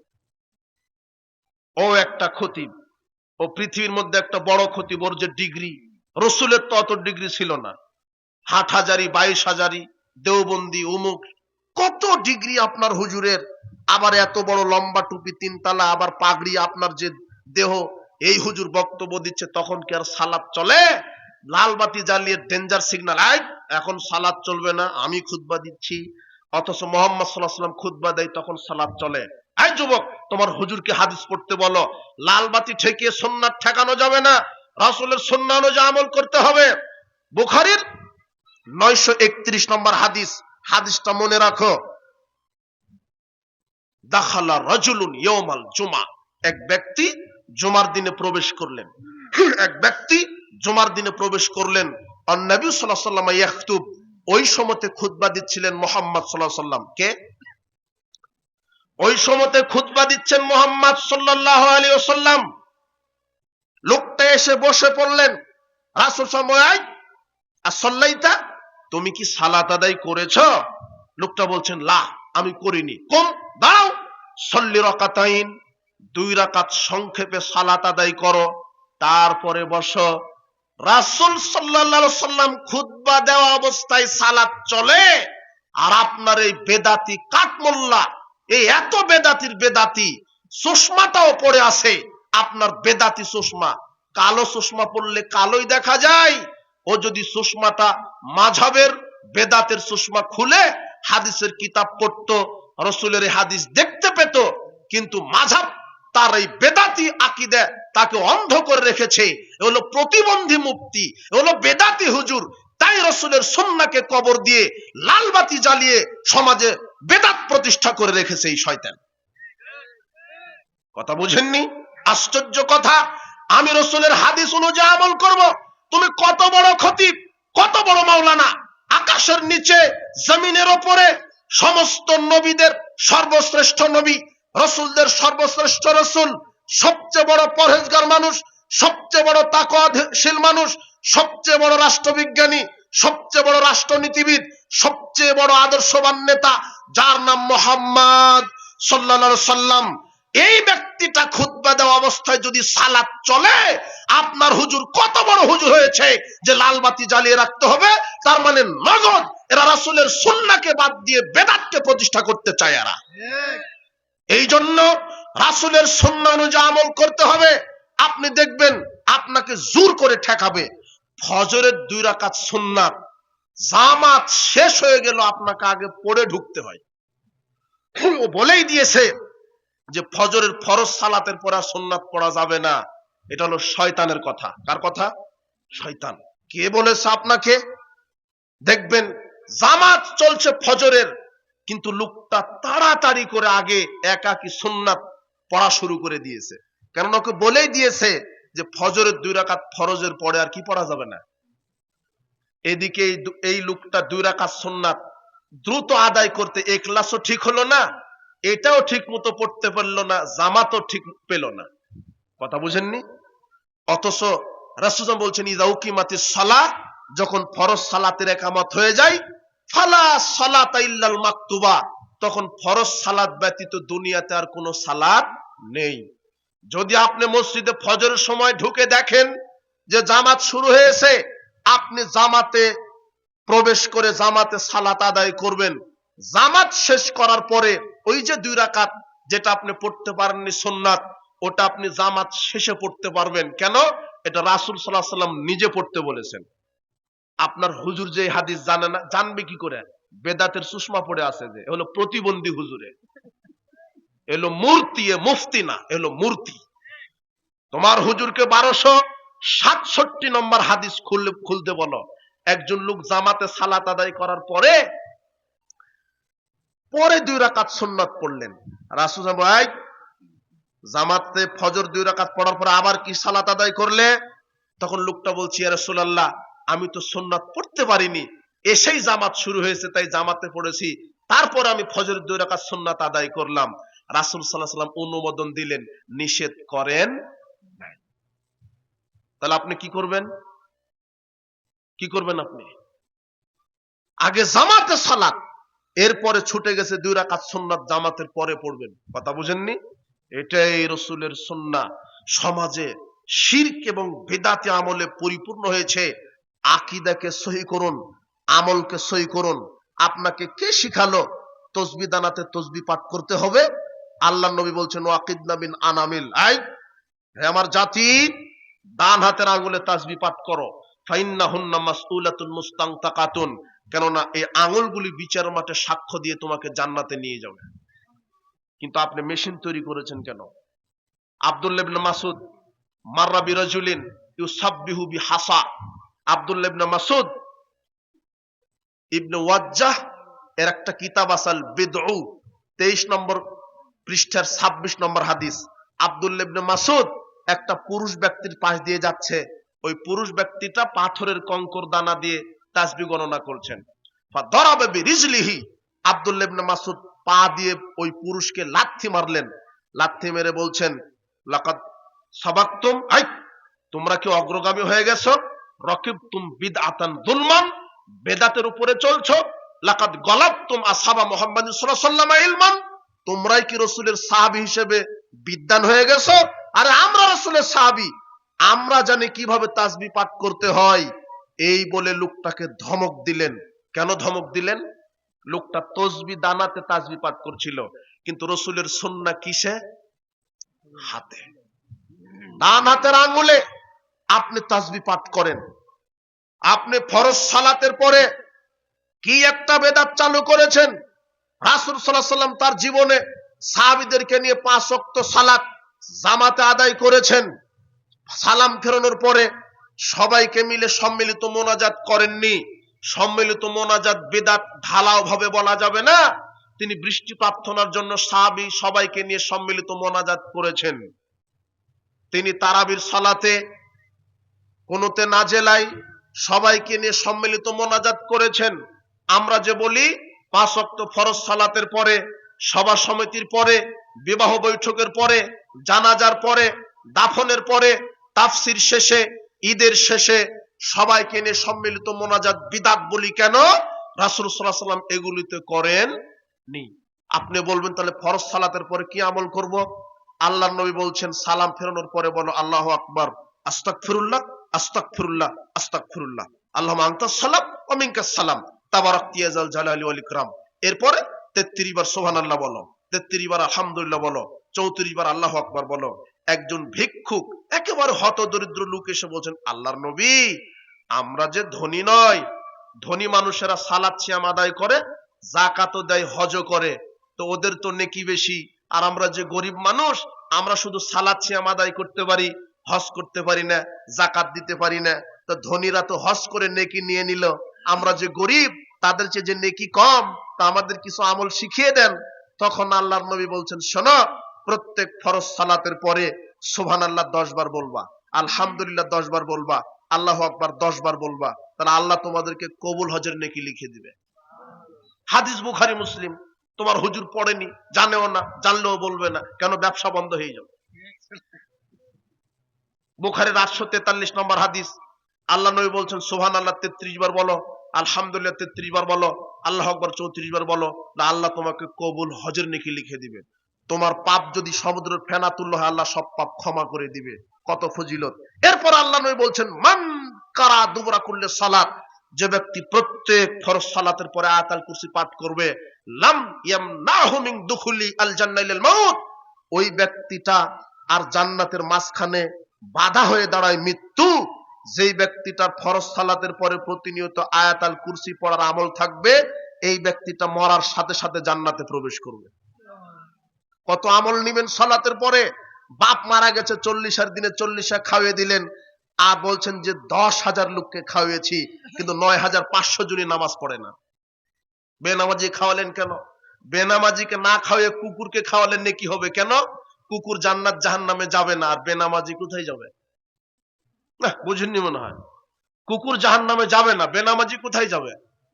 আর আল্লাহ নবী বলছেন, লা ইয়াকুলু তাআমাকা ইল্লা তাকিউ, বেনামাজিকে তোমরা দাওয়াত দিয়ে খাওয়াও না, এটা রাসূলের হাদিস। আর আপনি যে 10,000 লোককে বাপ মারা গেছে 40 খাওয়ালেন, মানে একটু নাম হবে যে বাহ, চেয়ারম্যান সাহেব 20,000 লোককে খাওয়িয়েছে। অথচ বাপ মারা গেলে 40 খাওয়াতে হবে, এর দলিল নেই। কি করতে হবে পিতামাতা মারা গেলে? আল্লাহর নবী বলছেন সন্তান 3টা কাজ করবে বাপ মা মারা গেলে। এক, দোয়া করবে। আরবিতে জানেন না, ইংলিশে বলেন। ইংলিশ পারেন না ফার্সি, যেই ভাষাতে আপনি জানেন। বাংলা তো পারেন, বলবেন আল্লাহ আমার বাপকে ক্ষমা করো, আল্লাহ আমার মাকে ক্ষমা করো। সন্তানের 3টা কাজ পিতামাতা মারা গেলে। এক, দোয়া। 2, সাদগায়ে জারিয়া, এতিমখানা, হেফজখানা, মসজিদ মাদ্রাসায় টিবল, আপনার গাছ রোপণ করে দিবেন, টিবল ফ্যান ঝুলিয়ে দিবেন, ফ্যান ঘুরবে মসজিদে যতদিন, আপনার বাপের আমল নামাতে নেকি লেখা হবে ততদিন। এগুলি স্থায়ী সমাধান। 3, সামর্থ্য থাকলে মৃত পিতামাতার জন্য হজ করে আসবেন, তাহলে হজ আপনার মরা বাপের জন্য আল্লাহ হজ কবুল করে নেবে। এই 3টে। আপনি যে 40 দিনে 40 খাওয়ালেন, না রসুল বলেছেন না সাহাবী বলেছেন, কেউ বলেননি, যেটা রসুল সাল্লাল্লাহু আলাইহি ওয়াসাল্লাম থেকে প্রমাণিত নয়, এগুলি বেদাতি আমল। মিলাদ কিয়াম চেহলাম, এগুলি বেদাতি আমল, এগুলি থেকে বিরত থাকুন। উপস্থিত বৈঠকের মুসলিম দিনী ভাই বোন, সমাজে অনেক বিদআত প্রতিষ্ঠিত হয়েছে।